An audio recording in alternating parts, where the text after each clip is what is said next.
Hey, it's Miss Tenny, and welcome to Story Time. Hi, today we're going to read the story about Momotaro, the Peach Boy. This is one of the most popular Japanese stories for children, and today, join me as I read Momotaro, the Peach Boy.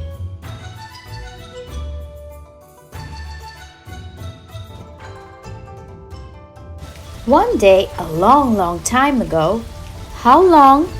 Nobody knows. A woman, we'll call Grandmama, was washing out her clothes.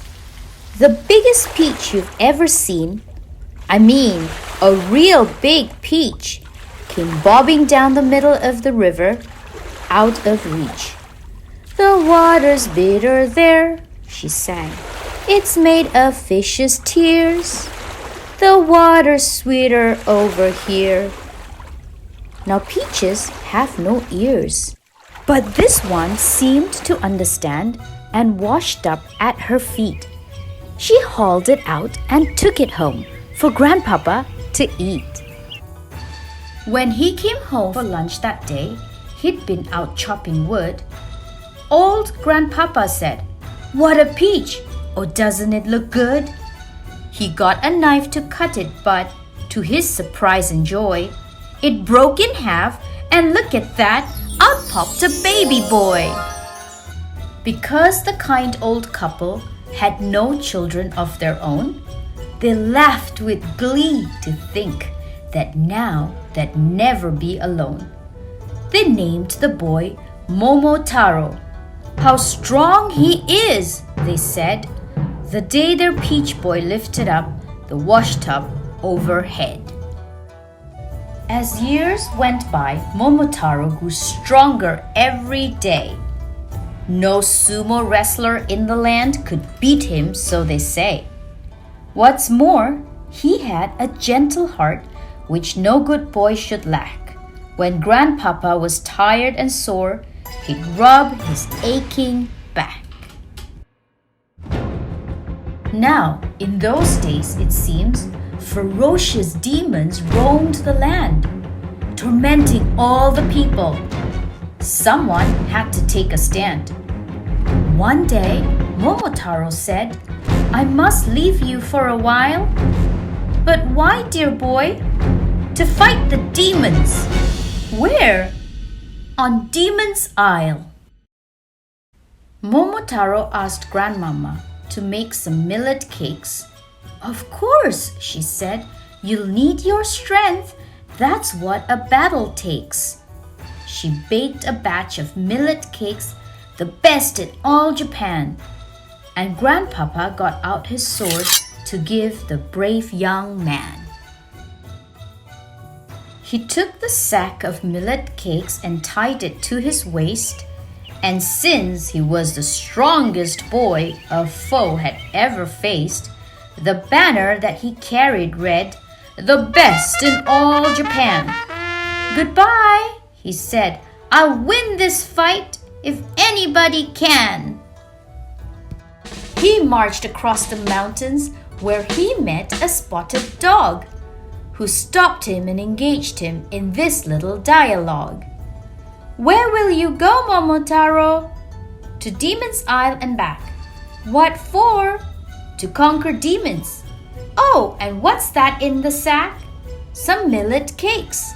"Please give me one, I'll keep you company." "All right, young dog, I like your style. Eat up and follow me."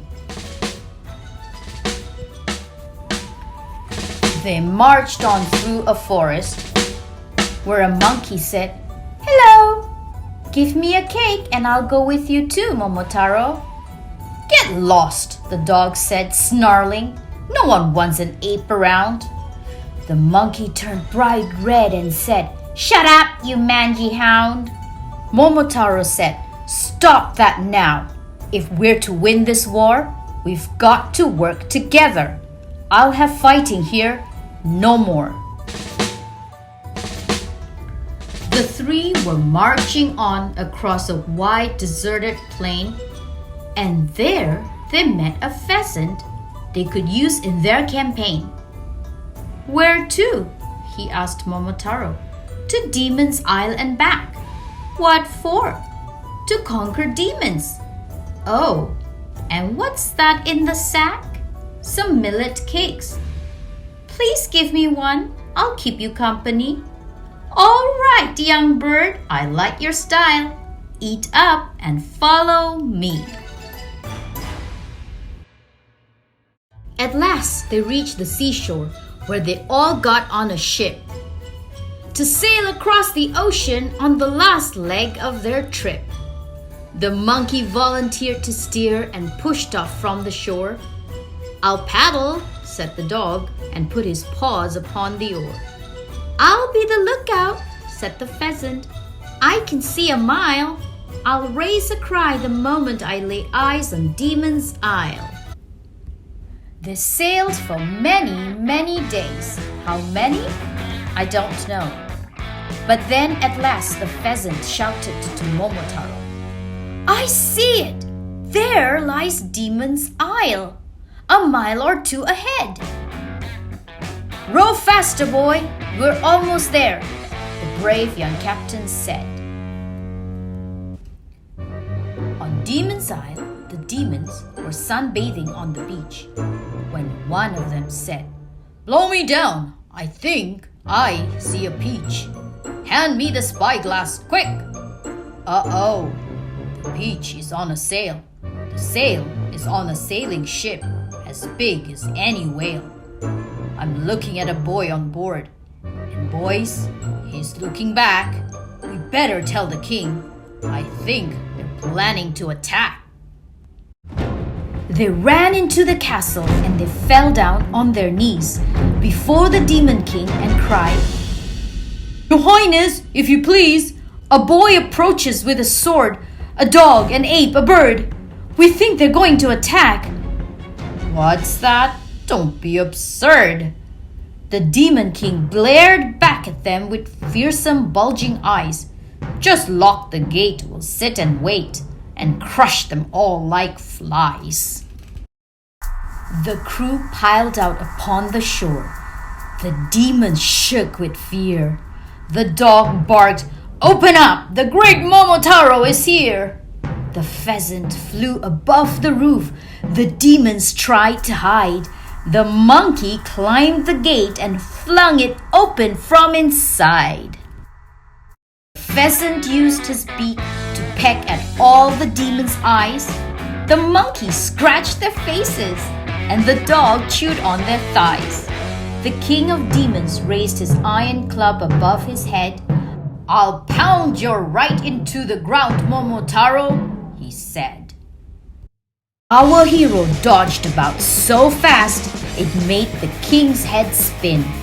At last he fell from dizziness and landed on his chin. Momotaro jumped on his back and gave his arm a twist. Surrender, fiend, he cried. The king said, Well, if you insist. The Demon King knelt down before his youthful conqueror. I promise we'll be good, he sobbed. Oh, please believe me, sir. And take this priceless treasure home. It's all we have to give, a token of our gratitude because you let us live.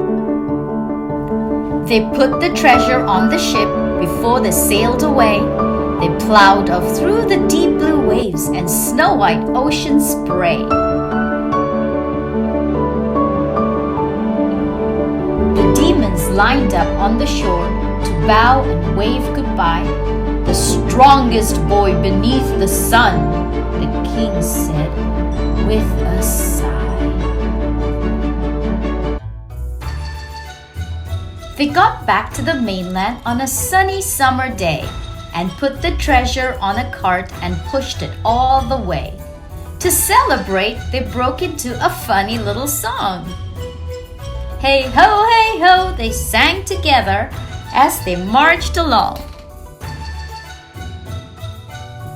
Old Grandmama and Grandpapa were waiting for their boy, and when he rolled around the bend, they gave a shout of joy.